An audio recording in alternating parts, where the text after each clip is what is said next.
Yomoni, leader français de la gestion d'épargne en ligne et au coffre.com, achat et revente d'or physique gardé en coffre sécurisé présente Sud Radio, Osez investir, Thomas Binet. Et suite de votre rendez-vous économique du dimanche, toujours en compagnie de Thomas Binet. Et cette fois-ci, on ouvre la page d'Oser investir. Mon cher Thomas, le programme ce matin. Eh bien Maxime, si vous avez envie d'acheter un nouveau téléviseur, un nouvel ordinateur, Noël approche, pouvez-vous consommer, voire vivre sans crédit? On va y répondre dans un instant. Et est-ce que vous connaissez le crédit hypothécaire? À quoi cela sert? Qui y a droit? On va y répondre avec Véronique Bougardier, qui est dirigeante du cabinet Bougardier, spécialiste justement du crédit hypothécaire. Et Marion Chapelle-Massot, notre consultante en gestion de patrimoine, qui va nous parler de placement au Luxembourg. Serait-ce le nouvel Eldorado des investisseurs? Éco-réseau Business, le magazine de référence des investisseurs, présente Sud Radio, Osez investir, le conseil de la semaine. Alors ça, c'est certainement l'un des sujets les plus concernants qu'on ait fait ensemble, mon cher Thomas. On parle souvent du crédit comme d'un passage, mais alors obligé dans nos vies. Pour acheter une maison, une voiture, parfois même pour financer des études. Et je peux vous en parler. Mais au fond, est-ce qu'on peut aujourd'hui encore vivre sans un jour faire un crédit? Eh ben, c'est une vraie question, Maxime. Théoriquement, oui, évidemment, on peut vivre sans crédit, mais dans la pratique, c'est de plus en plus difficile. Le crédit est devenu une sorte d'ailleurs d'outil de vie moderne. Sans lui, l'accès à la propriété, par exemple, serait réservé à une minorité. C'est aussi un levier de mobilité sociale. Il permet d'investir dans un logement, de créer une entreprise, d'acheter une voiture ou un téléviseur, comme je l'évoquais tout à l'heure. Ça, c'est plein d'achats, de consommation et de loisirs également. Et donc, si je suis en train de vous écouter, pour vous, le crédit, c'est une forme de liberté économique? Oui, mais attention, une liberté qui peut se transformer très rapidement en dépendance. On vit dans une société où le crédit est encouragé, presque valorisé d'ailleurs par certains. Résultat, beaucoup de ménages vivent à découvert, jonglent avec plusieurs prêts à la fois. Le crédit donne l'illusion de tout avoir tout de suite, mais il enferme parfois dans une logique de remboursement permanent. Allez, on va donner quelques chiffres pour éclairer le sujet. Sur le surendettement, par exemple, selon la Banque de France, il y a une augmentation de 8% en 2025 par rapport à 2024. Quant au fichier national des incidents de remboursement des crédits, on relève près de 682 000 personnes enregistrées. En conséquence de quoi, certains décident de procéder à un regroupement des prêts. Mais est-ce qu'il y a encore des gens qui vraiment font le choix de vivre sans crédit? Oui. Et c'est un vrai choix de vie d'ailleurs. Ces personnes préfèrent la lenteur à l'instantané. Elles épargnent, elles consomment moins mais mieux. Elles refusent de se mettre sous pression financière. C'est une autre forme de liberté, celle de ne rien devoir à personne. Finalement, la question n'est pas seulement peut-on vivre sans crédit, mais quelle liberté veut-on vraiment? Et n'oublions pas la fameuse phrase « un crédit doit se rembourser ». Ça, c'est sûr. C'est une belle manière de remettre les choses en perspective. Puis, ça avait une petite touche philosophique, cette histoire. N'est-ce pas? Haussmann Executive Search, leader du recrutement sur les métiers de la finance et de l'immobilier, présente Sud Radio, Osez investir, l'invité. C'est là où on voit que c'est un métier, mon cher Thomas, parce que justement, il y a un lien avec notre conversation à l'instant. Nous sommes, pour votre invité, avec Véronique Bougardier. C'est la dirigeante du cabinet Bougardier, acteur, mais historique du crédit hypothécaire, depuis 1970. Bonjour Véronique Bougardier. Bonjour. Oui, je voulais vous recevoir parce que justement, le crédit hypothécaire, c'est quand même quelque chose. C'est un terme qu'on entend, mais je suis assez convaincu que si on pose la question aux Français, ils ne sauront pas forcément facilement nous le qualifier. Donc c'est la raison pour laquelle je voulais vous recevoir ce dimanche matin. Véronique Bougardier, est-ce qu'on peut commencer à expliquer déjà l'appellation, le crédit hypothécaire, c'est quoi? Alors oui, le crédit hypothécaire... Pour faire un crédit hypothécaire, il faut être propriétaire puisque vous allez avoir un financement garanti par un actif immobilier. Donc, culturellement, c'est vrai que le crédit hypothécaire, il n'a pas très bonne presse. Les gens voient ça comme plus qu'un fil à la patte, parce qu'on parlait de crédit, ça peut être pour certains un manque de liberté, alors que pour nous, tel que je pratique le crédit hypothécaire depuis très longtemps, ma clientèle, c'est plutôt vers la liberté qui s'engage quand ils font un financement hypothécaire, parce que ça va leur permettre, à partir d'un actif immobilier dormant, de mobiliser de la trésorerie pour acheter d'autres biens, pour développer une activité, pour acheter des parts sociales. Donc et puis aussi, tout à fait, ce qui est important, c'est pour aussi acheter du temps, parce que ça leur permet de peut-être remettre à plus tard une vente qu'ils auraient dû faire pour payer quelque chose. Alors on va rentrer dans le détail dans un instant, mais je voudrais revenir sur certains propos que vous venez de tenir. Pourquoi, selon vous, les Français n'aiment pas l'hypothèque? Pour quelles raisons? Alors, parce que c'est un mot qui fait un peu peur en France. C'est le sentiment de se déposséder de quelque chose. C'est le mot, parce qu'il est très méconnu aussi, parce que les personnes qui, quand on parle d'hypothèque, ils pensent que le bien est cédé, alors que en aucun cas, le bien il est cédé au créancier, à la banque ou à n'importe ou un créancier quelconque. Le bien, il a une hypothèque, une inscription hypothécaire du montant de l'engagement qu'on a pris auprès de son banquier. Alors, vous avez affirmé tout à l'heure d'ailleurs que le crédit hypothécaire n'est pas une dette, hein, mais en fait un acte de liberté. Qu'est-ce que vous entendez par un acte de liberté? Parce que ça pourrait poser question quand même. Alors, parce que ce qu'il faut revenir aussi, c'est que la plupart du temps, les personnes, quand elles achètent un bien, on leur fait, la banque leur fait un crédit, un financement à 80%, 70%, et elle va prendre une hypothèque. Mais bien souvent, ils pensent que, comme ça s'appelle un PPD, un privilège de prêteur de deniers, la plupart du temps, les clients ne savent pas qu'ils ont une inscription hypothécaire sur leur bien, celui qu'ils viennent d'acheter. Ouais.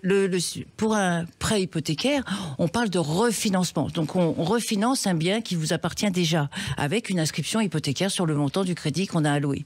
Donc l'idée, c'est plus une méconnaissance et ce mot qui fait peur que culturellement que vraiment un fait grave.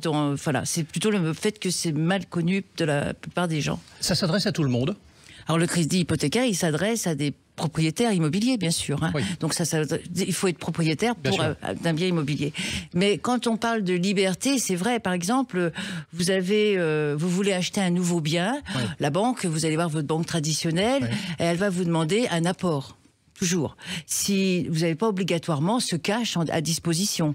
Donc, avec un crédit hypothécaire, si vous pouvez apporter un bien supplémentaire en garantie, vous pourrez, par mes services, avoir un financement à 100%. Alors, rentrons un peu dans le détail, justement. Quelles sont les conditions d'octroi pour obtenir un crédit hypothécaire, au-delà du fait d'être propriétaire? Voilà, donc, l'octroi, c'est d'avoir des revenus, parce qu'en France, quelle que soit la garantie, on ne prête pas sur une capacité, on prête pas sur une garantie, on prête sur une capacité à rembourser. Donc, le crédit hypothécaire... Pardon, je vous interromps. Ça veut dire que vous pouvez avoir de l'argent en banque, c'est pas le sujet, il faut avoir des revenus.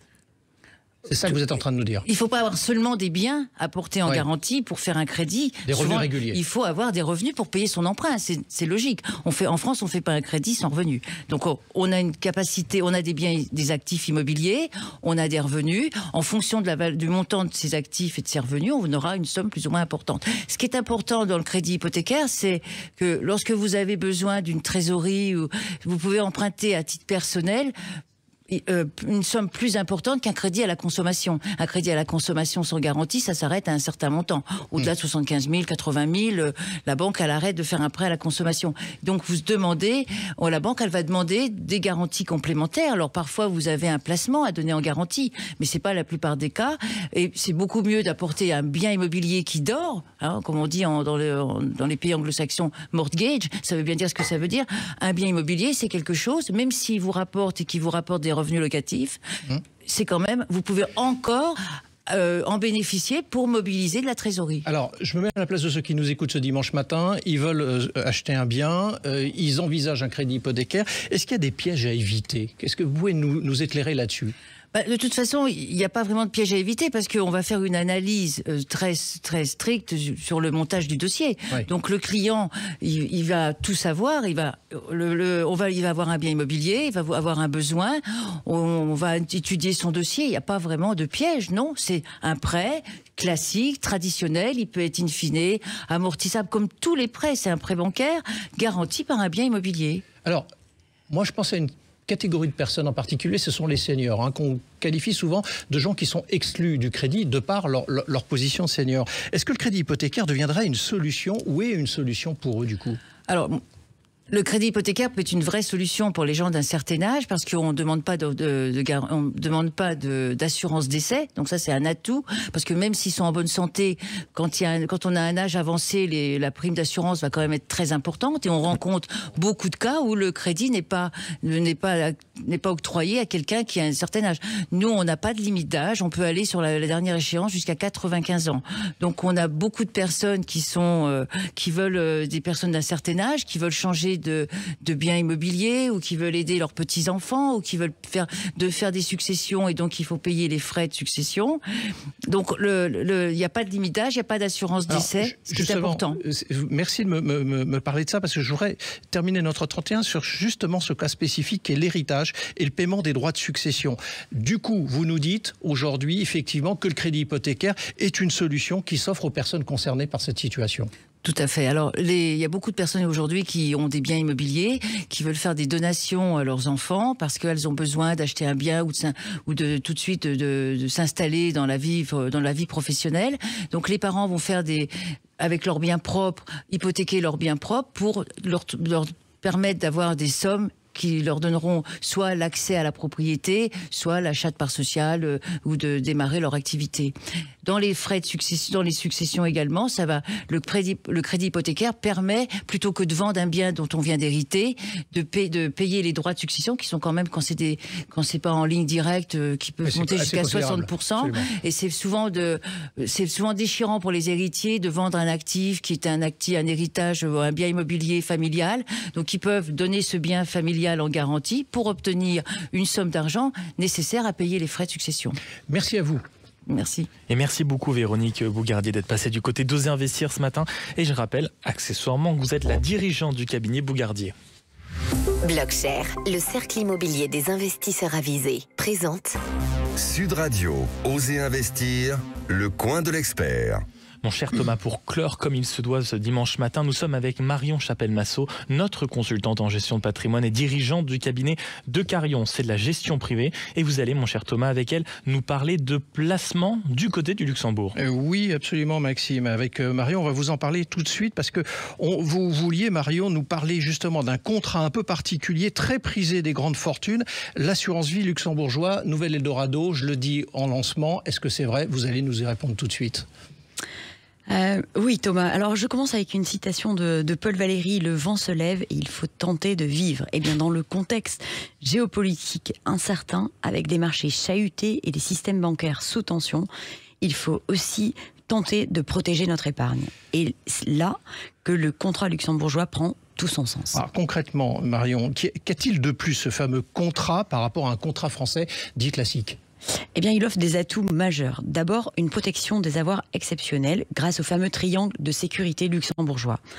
Vos actifs ne sont ni sur le bilan de l'assureur, ni une banque. Ils sont cantonnés, c'est-à-dire isolés, conservés par une banque dépositaire agréée et placés sous le contrôle du régulateur luxembourgeois.